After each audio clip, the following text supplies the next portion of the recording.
dia bonito. Bom, gente, eu vou filmar o vídeo aqui fora hoje, porque o dia tá bonito e eu fiquei o dia inteiro no escritório. Então eu tô pensando em fazer um vídeo diferente, fazer do lado de fora, mais intimista. Porque o que eu quero falar hoje é um assunto que nós meninas cristãs, principalmente, nós gostamos muito de falar sobre isso. Eu acredito que a gente pensa mais nisso do que os meninos. Mas não tô dizendo que eles não pensam, né? Mas eu acho, assim, pela minha visão, pela experiência que eu já tive com outras pessoas, as meninas pensam mais sobre isso na adolescência. E como o próprio vídeo diz, né? Namoro santo. Então sejam muito bem-vindas, Margaridas, a mais um vídeo do canal Margarida. Então, para começar, eu fiz até uma colinha de umas coisinhas que eu quero falar, que são, assim, coisas que eu vejo que muitas pessoas pulam essas etapas. No começo de um namoro, o que você precisa ter? O que você precisa saber no início de um namoro? Então, a primeira coisa é coração blindado. Por que um coração blindado, gente? É assim, antes de você ter um relacionamento com outra pessoa, você precisa necessariamente ter um relacionamento com Deus. E um coração blindado é no sentido de você não fazer das suas emoções as principais razões para você estar em um relacionamento. Por exemplo, se você tem sentimentos de solidão, se você se sente carente, não é um motivo para você ter um relacionamento. Eu vou ler aqui o que eu coloquei, que eu acho que é muito necessário a gente pensar nisso, tá? Se o seu emocional não está saudável para lidar com os defeitos, desafios e sentimentos próprios, não queira namorar para se sentir melhor ou completa. Quando eu digo completa, eu digo que nós devemos nos sentir completas em Deus primeiro. Nós precisamos nos sentir completas sozinhas, porque o relacionamento ele vai vir para somar na nossa vida, não para completar o que falta. Ele vai vir para agregar certas coisas, entendeu? Para amadurecer certas coisas. Não namore para se sentir completa. Não namore porque você se sente sozinha. Não namore porque suas amigas estão namorando também. Se lembre que o namoro não é para brincadeira.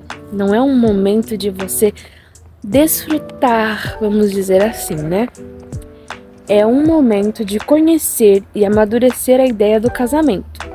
Por quê? As pessoas hoje em dia têm uma visão de que namoro é tipo conhecer as alegrias de um casal. Não, não é isso, gente. O namoro, segundo os princípios bíblicos, é principalmente para você conhecer como a pessoa é, como ela trata os outros, como ela vai agir contra as pessoas em certos momentos em público, como ele age sozinho, como ele trata a mãe ou como ela trata os pais, né? É para você conhecer e ver como a pessoa se comporta, se os defeitos dela você pode suportar.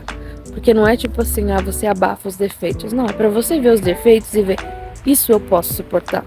Isso em nome do amor, em nome do propósito que Deus tem pra mim com essa pessoa, eu posso suportar esse defeito, né? Muitas pessoas acham que não é assim, né? Mas gente, você precisa suportar os defeitos do seu parceiro ou da sua parceira. Aí vem o próximo ponto, que eu acho que é o mais importante, que é namorar é bíblico. Na Bíblia nunca fala a palavra no sentido namoro, né? Isso daí foi inventado depois. A palavra namoro, ela tem a sua origem do latim vulgar, vamos dizer assim, né? E namorare, que significa apaixonar-se, namorar-se, né? É uma coisa que eles usavam bastante antigamente. Estou enamorado por ela, estou enamorada por ele e tudo mais. O termo surgiu no começo do século XX. Antigamente, o relacionamento era uma questão de interesses econômicos, familiares e sociais. Ou seja, se você está namorando, você é uma pessoa bem-sucedida. Se você está em um relacionamento, você é uma pessoa que tem um futuro. Hoje em dia isso é muito presente, principalmente na cultura asiática. Para quem gosta de doramas, é uma curiosidade. Eu dei uma pesquisada também porque eu gosto desse assunto, principalmente envolvendo a Coreia. Para quem não sabe, a minha paixãozinha pela Coreia já vai ver nos outros vídeos que já dá para perceber. Na Coreia do Sul, principalmente, se você está em um relacionamento, significa que você é uma pessoa bem-sucedida e que você tem futuro. Porque pra eles, se você chega aos 30 e não teve um relacionamento ou não tá prestes a se casar, alguma coisa tem de errado com você, entendeu? Então, assim, né? No caso, se eu estivesse na Coreia agora, eu provavelmente estaria sofrendo uma grande pressão pelos meus pais ou pela sociedade pra estar em um relacionamento. Na Bíblia nunca se fala sobre relacionamento no sentido namoro. Eles falam sobre aquela coisa de apresentar, né, os pais e tudo mais. Por quê? Porque naquela época era muito comum eles fazerem aqueles casamentos arranjados. Então não tinha aquela coisa de, vamos conhecer. Você conhecia no dia do casamento, né? Era possível dar errado? Sim, mas a maior parte dá certo, né? Então, assim, não tem um versículo explicando namoro na Bíblia. Ele fala sobre vários relacionamentos, fala sobre o casamento e tudo mais. Versículos que a gente já tá cansado de ouvir em várias pregações falando sobre relacionamento. Mas a Bíblia não especifica namoro. Mas o namoro, hoje em dia, é necessário. Por quê? Porque ele é quase tipo assim uma amizade, né? Eu digo que o namoro, na minha visão, deveria ser sem contato físico excessivo. Como assim? O beijo, muito abraço, essas coisas assim, sabe? Por quê? Isso distrai muito do objetivo, que é conhecer a pessoa.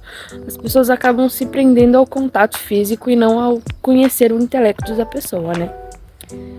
E uma coisa interessante a se dizer nesse ponto é que o namoro, ele é uma predisposição para o casamento. Ou seja, se você tem 15 anos de idade, você não vai começar um relacionamento visando casamento. Você vai curtir o relacionamento. E isso já é errado. Porque o namoro, ele é uma preparação para o casamento. Ou seja, você vai analisar. Vamos dizer assim que você vai colocar aquela pessoa em julgamento. Você vai colocar os prós e os contras. A acusação e a defesa. O julgamento acontece a parte de acusação e a parte de defesa. Então você vai ver o que aquela pessoa tem, o que aquela pessoa não tem, se o seu propósito é alinhado com o propósito dela, se o propósito de vocês juntos faz com que a vontade de Deus se cumpra na vida de vocês. Então é isso que a gente tem que pensar. Eu estou no meu momento de espera, eu estou no meu tempo de espera porque eu estou no meu tempo de amadurecimento. E antes eu achava que Deus estaria preparando alguém para mim. E aí eu fui vendo mais coisas e amadurecendo a ideia e vi que não é bem assim. A gente escolhe, mas não tem como a gente culpar Deus por uma escolha nossa. Então não tem como ser Deus que vai escolher, ele vai aprovar o seu relacionamento. É como os nossos pais, a gente apresenta uma pessoa e eles vão lá e aprovam o nosso relacionamento. Então quando nós estamos falando sobre relacionamento cristão, eu indico muito a corte. O período de corte, ele é bom em um certo tempo, não o namoro inteiro, vamos dizer assim, né? Um certo tempo que vocês podem estar aprendendo e descobrindo coisas sobre o outro, conversando, se tornando amigos. E a amizade tem que vir primeiro do que o namoro, né? Por quê? Primeiro porque quando você vai se tornando amiga da pessoa, você vai conhecendo a pessoa. Claro que não no nível que um namoro propõe, mas você vai tendo uma previsão do que a pessoa é. E aí você vai analisando os pontos, né? Agora eu me lembrei de uma vez que eu tava vendo um vídeo da Fabiola Mello falando sobre isso. E ela chegou e falou assim que quando você está namorando uma pessoa, é como se a voz dela estivesse em segundo plano. Como assim a voz dela? Qual é a importância dessa pessoa na sua vida? Por exemplo, os seus pais. A voz dos seus pais na sua vida é uma voz de autoridade, ou seja, você vai ouvir eles. E se você está namorando, a voz dessa pessoa está em análise. Se ela vai ter peso nas suas decisões ou não. E aí, quando vocês se casam, a voz dela vem primeiro do que a voz dos seus pais, mas nunca vai vir primeiro do que a voz de Deus. Então, o que eu quero passar pra vocês e pra mim com esse vídeo é que a gente tem que analisar, né? E o último ponto que eu coloquei aqui é um ponto que eu já tratei aqui no vídeo, mas eu quero fazer uma ênfase porque muitos jovens não entendem isso.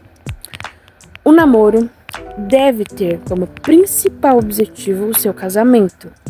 Se você tem 15 anos de idade, é óbvio, é com 100% de certeza que você não vai ter uma relação com o objetivo de se casar e nem vai ter o objetivo de casar cedo, né? Porque muitos jovens ainda não têm essa visão de querer casar cedo, né? Se não é pra casar, não namore. Se você gosta de um carinha, se você gosta de uma menina, você tem 15, 16 anos de idade, você não se vê casando com essa pessoa ainda, não namore. Se você tá gostando dessa pessoa, e principalmente se essa pessoa não for cristã, não namore. Porque o jogo desigual destrói muitas das famílias que temos hoje em dia. Ah, mas eu posso converter. Gente, não venha com essa ideia de namoro evangelístico. Funciona. Para algumas pessoas, funciona. Por quê? Porque é plano de Deus. Agora, se não é plano de Deus pra você, minha filha, não tenta evangelizar uma pessoa enquanto você estiver namorando. Porque quando a gente tá namorando, a gente tem a tendência de, ai, a pessoa é perfeita. Ai, nossa, não tem erro nesse fulano. Ai, meu Deus do céu, nossa, a pessoa é perfeita, maravilhosa, a menina é linda e cheirosa. Não, não é bem assim. Então não venha com essa ideia de namoro evangelístico. Se você gosta daquela pessoa e se você quer muito aquela pessoa, ore para Deus e fala: Senhor, se eu conseguir apresentar Cristo antes de nós namorarmos, de ter uma coisa assim, me ajude. Agora, se você está querendo namorar com ela e depois trazer ela para a igreja, então você tem que ter muita fé, meu filho. Você tem que ter muito chão, muita oração, porque é difícil você converter uma pessoa num relacionamento. No começo pode ser fácil, mas depois que vocês se conhecem, que vocês têm uma intimidade, não é tão fácil assim. Eu espero que vocês tenham gostado desse vídeo. Se inscreva no canal, curta, compartilhe, comentem. E pra fechar o vídeo, eu queria que vocês vissem como tá lindo o céu daqui. Tá a coisa mais linda.